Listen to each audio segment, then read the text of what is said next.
Hi, Ron here, and it is Sunday the 18th, and so I just want to do another little short video of why we are here, how we came to be in America, and so as we continue to learn about this, I hope we gain more insight into everything that this country stood for at its foundation. So we talked about in the last video about pilgrims leaving Britain to exercise freedom, and these were actually called separatists. Okay, they were separating themselves from the Church of England. And guys, there's really no way around in getting into some of what was going on here, as far as the whole idea of Christianity, which is such a broadly used term today. There are people that call themselves Christians that don't know the gospel. And I know that's kind of getting into theology a little bit, and it's very difficult for me to separate the foundation of this country and the Bible. And as we understand why people did what they did, it's absolutely linked together with what was happening in not just England but Europe in general. So you had the Church of England that basically you were basically forced to follow the Church of England.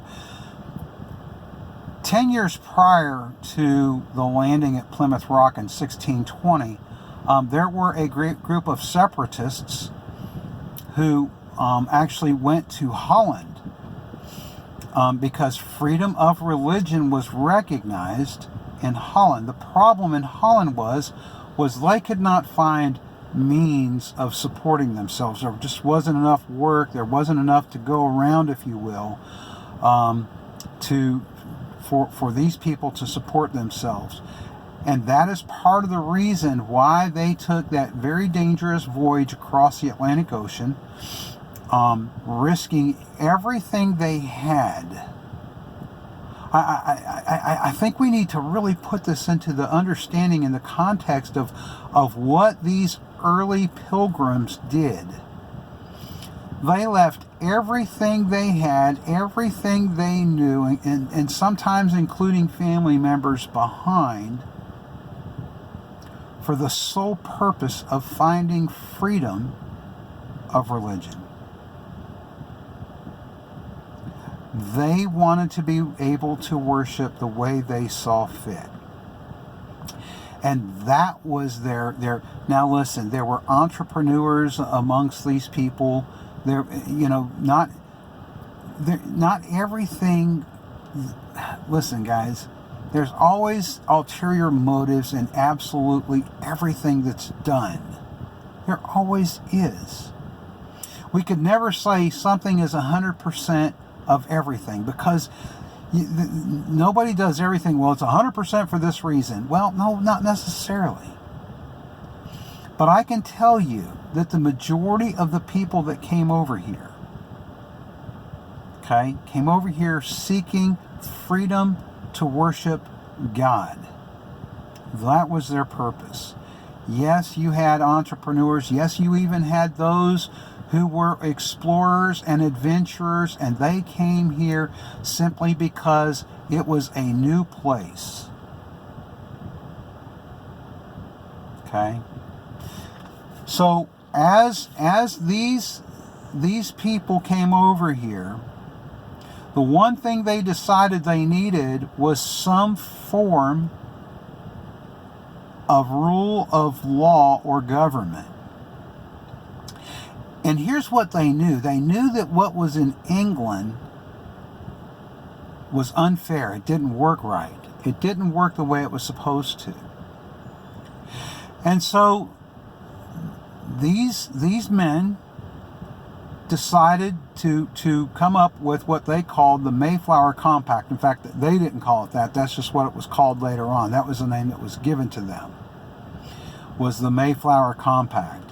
And in this agreement, at that time, they agreed that they would abide somewhat under English colony rule. Even though they understood the need and the necessity for liberty, they didn't yet know what that would look like. And so they would use English rule as their basis temporarily for how they would rule in America. Yes, they knew that they wanted freedom. They knew that things had to also be organized.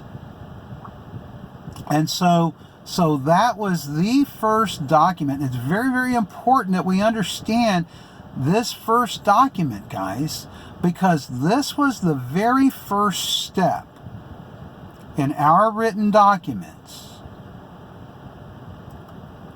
of declaring independence from the rule of England.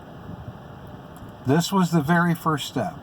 As a matter of fact, it was 41 men, 2 of whom were indentured servants, who decided that we really need to have a rule of law here in this new world. And so I'm going to stop this here, and then I will continue on from here. Thank you for watching.